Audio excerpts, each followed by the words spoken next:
first training camp, Lewis, who, as we all know, only played one game last year in college because of COVID and the circumstances that went there. So, Shefty, let me come to you, because that's a team thinking Super Bowl thoughts.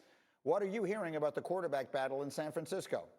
Well, first off, I think they believe that Jimmy Garappolo is playing very strong football through training camp. But when you listen to some of the comments that people have made about Trey Lance, so far he has been exactly what they had hoped he would be. You heard Lewis talking about Justin Fields, and it certainly sounds like the 49ers feel the same way about Trey Lance. And when we go back to the decision of them to turn and make a shift and go to Trey Lance in the end, I think one of the things that drew them to him were his leadership qualities, were his intelligence, were the way his teammates responded to him. The more work they did into him, the more they realized that this guy was beloved and respected amongst his teammates. And there were certain intangibles, I think, that separated him in the end, that elevated him, that enabled him to become the third-round draft pick. And when San Francisco traded up, they traded up with the idea that they could do a deep dive into all these quarterbacks and have access that other teams couldn't. And during that deep dive, they came up with all this stuff on Trey Lance that was off the charts.